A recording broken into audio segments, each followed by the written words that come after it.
from a week-long vacation. And they were driving up in their driveway to their house and saw that it was no longer there because it had completely burnt down.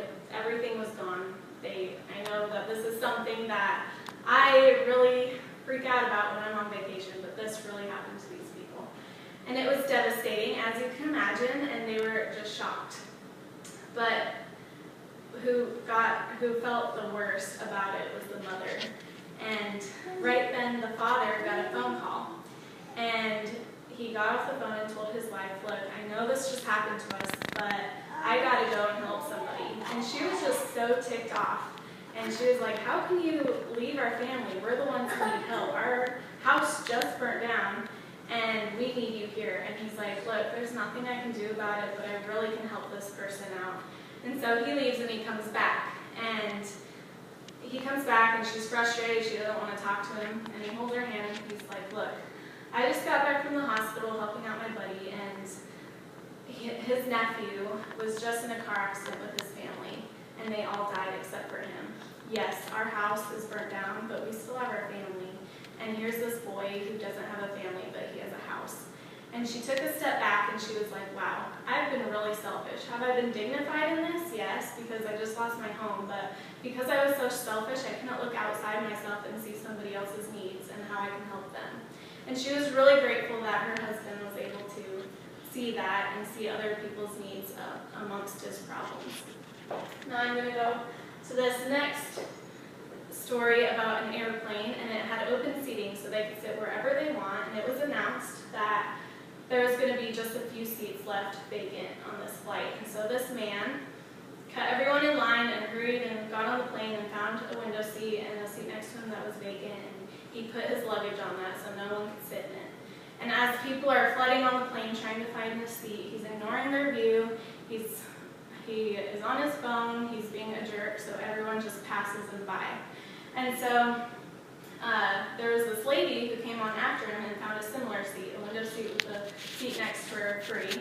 And as the last people were coming on, it was this couple, and it was apparent they wanted to sit next to each other, but there were no seats left available next to each other. And as they passed this man with his luggage and saw that he wasn't willing to give that up, they saw this lady, and she stepped up right away and said, look, you can have my seat. I'd be happy to share it with you and go find my own. And they were very grateful, and this was just a small act of kindness, and it took nothing, and they were very grateful, and it changed their whole trip. So we see that this guy was very focused on himself, and he was taking care of number one. He saw everyone else's problems as secondary to his own. Whereas this woman was able to see that everyone on the flight had the same needs, and that was the need to sit, and hers was no different.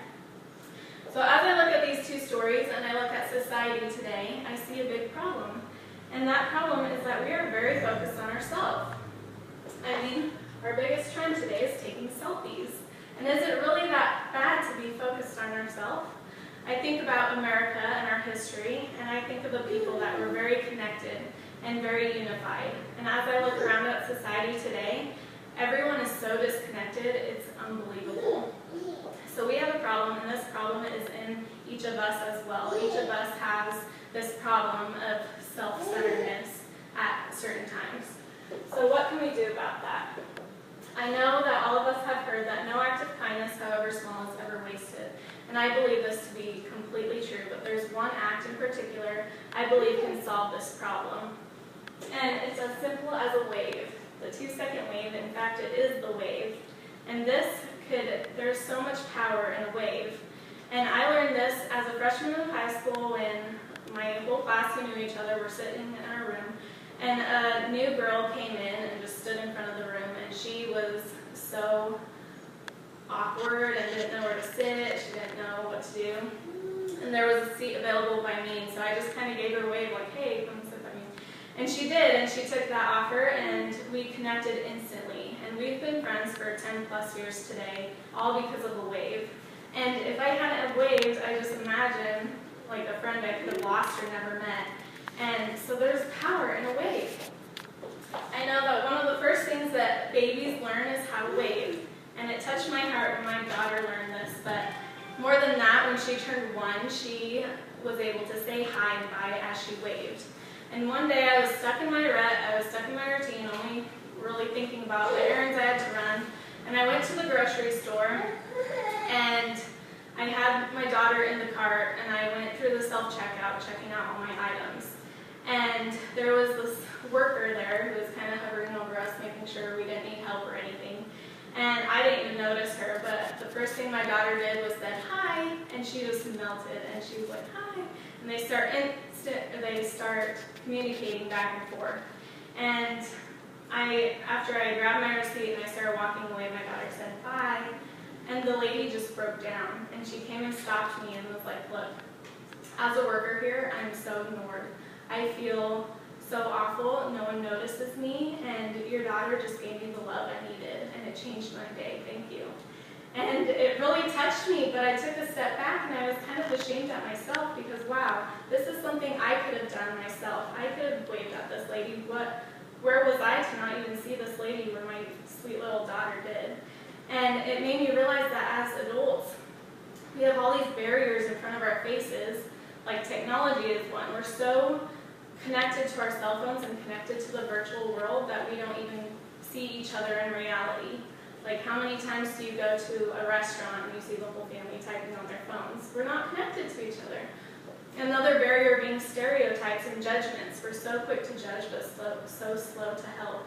And so I was very grateful that my daughter was able to look at this lady without barriers, because children are innocent and they're not taught those things, and they're able to see people as they really are with needs. We all have the need to be loved, to feel wanted, to feel included, to have purpose. And a wave can do that by just 2 seconds. So I was very grateful for my daughter that day. I know we all know what a wave is, right? For the sporting events. And I think it's so silly and ridiculous when one person is up there trying to get it going.